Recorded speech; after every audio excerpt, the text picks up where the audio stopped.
여러분 안녕하십니까? JTB 아침 뉴스입니다.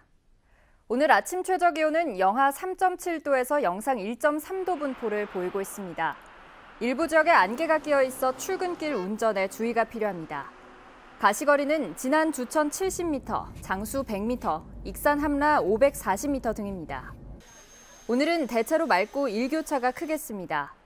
낮 기온은 10도에서 14도로 어제보다 2, 3도가량 높겠지만 평년보다는 낮겠습니다. 주말인 내일 낮에는 기온이 17도까지 오르며 따뜻한 봄 날씨를 회복하겠고 당분간 일교차 큰 날들이 이어지겠습니다. 혼자 사는 노인 가정에 첨단 센서를 설치해서 응급 상황을 소방서에 알려주는 응급안전 알림 서비스가 있습니다. 독거노인은 해마다 늘어나고 있지만 알림 서비스 장비는 3년 동안 한 대도 늘어나지 않았습니다. 그 이유를 주혜인 기자가 취재했습니다. 감지기에 가스를 뿌리자 큰 경보음과 함께 소방서로 화재 신고가 자동 접수됩니다. 응급호출기에 119 버튼을 누르면 주소와 이름을 말하지 않아도 소방서와 응급센터로 바로 연결됩니다.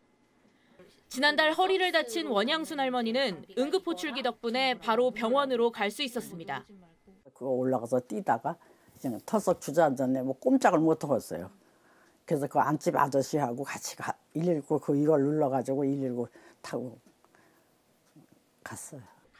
정부는 2008년부터 독거노인과 중증장애인을 위해서 집에 첨단 센서와 응급호출기 등을 설치하는 응급안전 알림 서비스를 시행하고 있습니다. 서비스 대상자인 독거노인은 지난해 7만 8천여 명으로 2년 만에 1만 명이 늘었습니다. 하지만 알림 서비스 장비는 3년 전 1,171대에서 지금까지 한 대도 늘지 않았습니다. 부족한 예산으로는 장비를 늘리기는커녕 보수하고 교체하기도 벅찹니다. 기재부 예산 협의 과정에서 좀 반영이 되지 않은 걸로 알고 있는데 그 독거노인 세대분들이 체력이 좀 약하시거나 그다음 위급 상황이 발생됐을 때 탈출하지 못하는 경우도 좀 있는 걸로 알고 있습니다. 그런 부분에서 안전한 장치가 필요하다고 생각이 듭니다. 현재 전북에서 서비스를 신청하고도 받지 못한 독거노인은 200여 명. 하지만 예산 문제로 대상자 확대가 어려워 응급 상황에서 독거노인들은 여전히 사각지대에 놓여 있습니다. JTB 뉴스 주혜인입니다. 최명희의 소설 혼불의 배경으로 잘 알려진 남원 노봉마을에 태양광 발전소 건설이 추진되면서 주민들이 크게 반발하고 있습니다. 전북의 태양광 발전 사업 허가 건수는 전국에서 가장 많은데요. 이제는 합리적인 규제가 필요하다는 지적이 나오고 있습니다. 하원호 기자입니다. 최명희의 소설 혼불의 배경으로 잘 알려진 남원 노봉마을입니다. 이달 초 혼불문학관 뒷산에 태양광 발전소를 짓겠다며 개발 행위 허가 신청이 접수됐습니다. 모두 2만 9천 제곱미터 면적의 태양광 패널을 깔아 1300kW의 전기를 생산한다는 계획입니다. 주민들은 크게 반발하고 있습니다.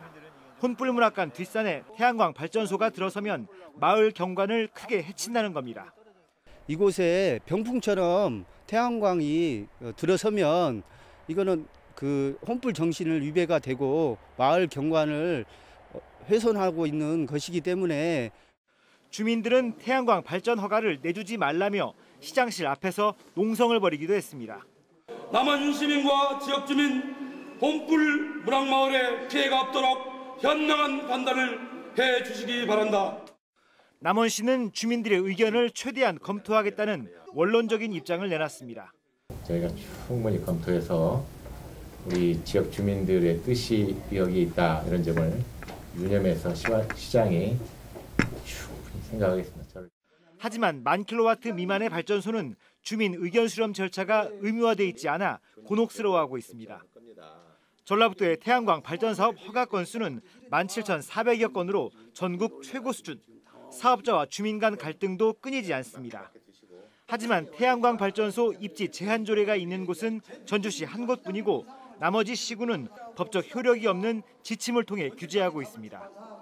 농촌마을에 우후죽순 들어서는 태양광 발전소를 이제는 합리적으로 규제해야 한다는 지적이 나오고 있습니다. JTB 뉴스 하원호입니다.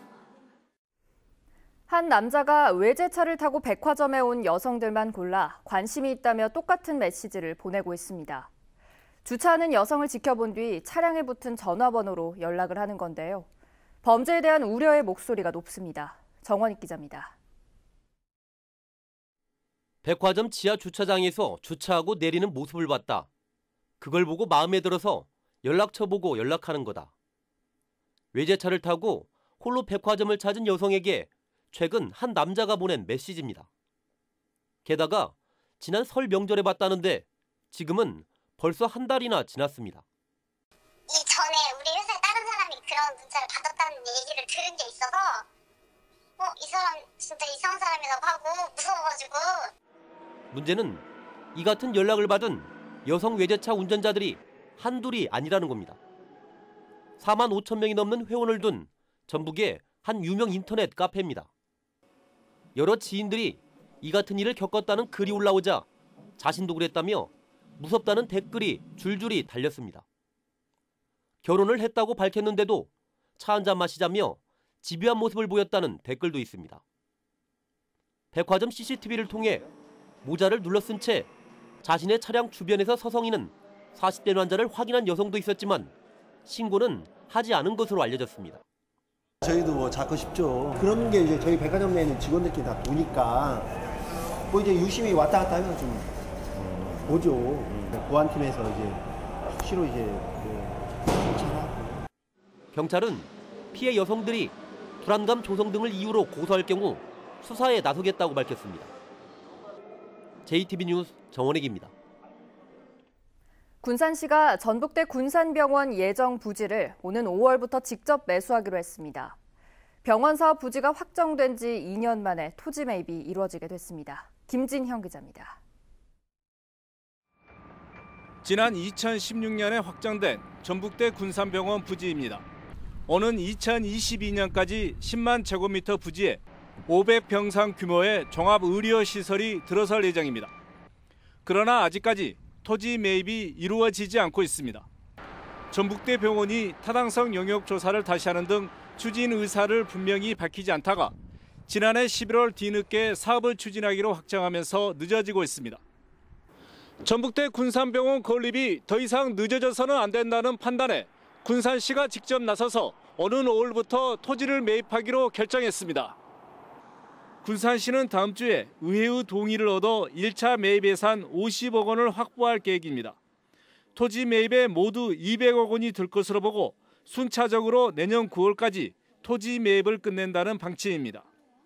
부지 매입이 완료된 이후 계획으로는 실시 설계와 시설 공사가 예정되어 있습니다만은 그 사항은 사업 주체인 전북대 병원에서 추진해야 될 사항으로 전북대 병원은 군산시의 부지 매입 진행 상황을 보면서 병원 건립 사업을 추진하기로 했습니다. 군산시가 부지 매입에 적극 나서면서 8년 넘게 터덕거렸던 전북대 군산병원 건립 사업이 탄력을 받을지 관심이 모아지고 있습니다. JTB 뉴스 김진영입니다. 현대중공업 군산조선소 가동 중단과 한국GM 군산공장 폐쇄 사태로 전북의 실업률이 급증하고 있습니다. 정부가 실업률을 낮추기 위해 앞으로 일자리 정책을 지자체 주도 방식으로 전면 개편하겠다고 밝혀 대응책 마련이 시급해졌습니다. 보도에 송창용 기자입니다. 지난해 7월 현대중공업 군산조선소 가동이 중단된 뒤 협력업체에서만 4천여 명이 일자리를 잃었습니다. 올 들어 한국GM 군산공장에서는 비정규직 200여 명이 계약 해지됐고 협력업체의 줄도산이 이어지고 있습니다. 저도 한 15년 정도 근무를 했는데 힘든 일들을 다 저희가 우선적으로 많이 했었거든요. 하루아침에 이렇게 길바닥에 나앉게 생겼는데 어디다가 화를 할 데도 없어요. 이 때문에 전북의 실업률은 최근 크게 올라 3.7%를 기록하고 있습니다. 정부가 고공행진을 하고 있는 실업률을 낮추고 일자리를 늘리기 위해 일자리 정책을 전면 개편하겠다고 밝혔습니다. 중앙정부가 지자체에 일률적으로 정책을 지시하는 하향식 구조에서 벗어나 지자체에서 필요한 정책을 건의하면 지원하는 상향식 구조로 바꾸겠다는 것입니다. 특히 청년 일자리를 늘리기 위해 지역 정착형과 경제 생태계형, 지역 사회 서비스형의 일자리를 적극 지원하겠다고 밝혔습니다. 우수 일자리 모델을 자기들 실정에 맞게 발굴하고 설계를 해서 추진하면 저희들은 그런 그 예산을 지원하고 또 그게 잘 되는지 점검을 해서 그 성공적으로 이끌어가도록 그런 역할을 할 것입니다. 정부는 조만간 추경에 관련 예산을 편성할 계획이어서 지역에 맞는 일자리 정책을 서둘러 마련해야 할 것으로 보입니다. JTBC 뉴스 송창용입니다.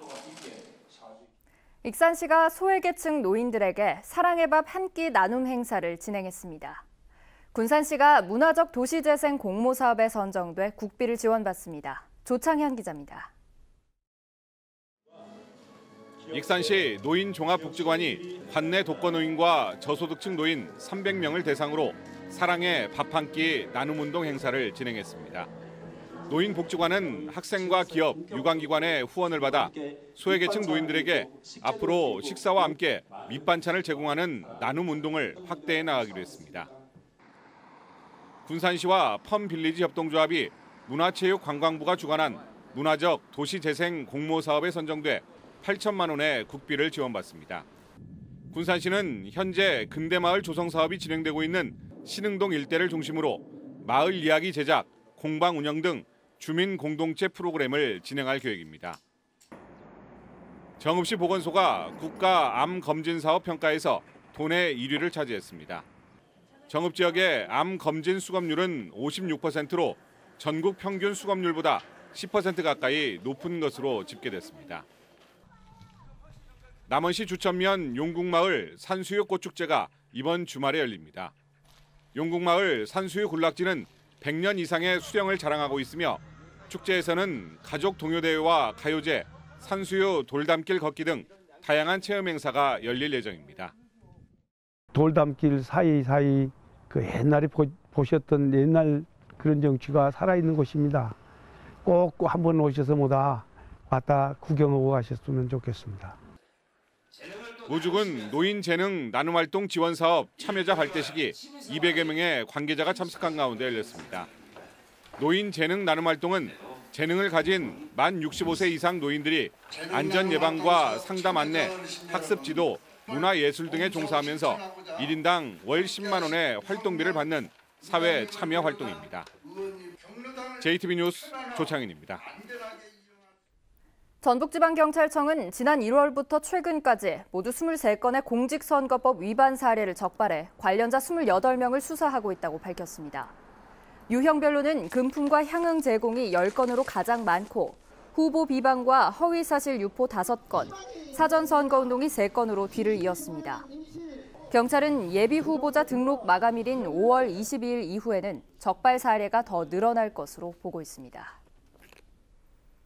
전라북도가 성폭력 같은 사회적 물의를 일으킨 문화예술단체에는 3년간 보조금 지원을 하지 않기로 했습니다. 이미 성폭력 의혹이 불거진 극단 2곳은 보조금 1억 3천만 원을 지원하지 않기로 했습니다. 전라북도는 앞으로 문화예술단체에 대한 보조금 지원 시 성폭력 예방 교육을 의무화하고 100일간 특별상담 신고센터도 운영합니다. 새만금 관광을 활성화하기 위해 새만금 관광레저용지의 일부가 조기에 개발됩니다. 새만금개발청은 새만금의 활력을 불어넣기 위해 관광레저용지 가운데 신시야미 용지와 부안과 인접한 초입지를 서둘러 개발하고 환경생태용지 1단계 사업을 조기에 추진하기로 했습니다. 또 새만금에 랜드마크를 건립하고 승마 관광단지를 조성하는 방안을 검토하기로 했습니다. 전북혁신도시에 2021년까지 어린이 복합문화센터와 복합체육시설, 혁신동 주민센터가 차례로 들어섭니다.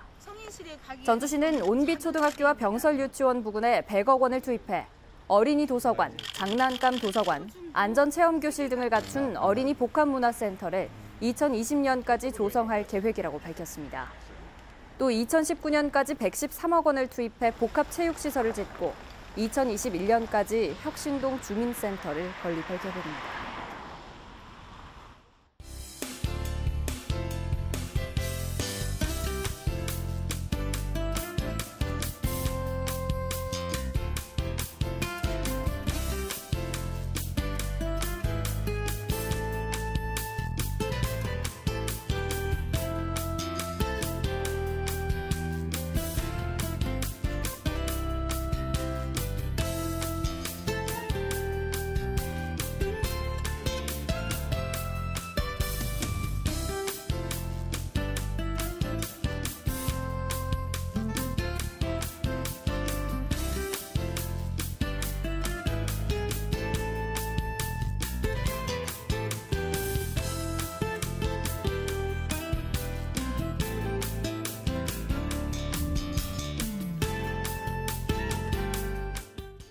JTBC 아침 뉴스를 마칩니다. 함께해 주신 여러분 고맙습니다.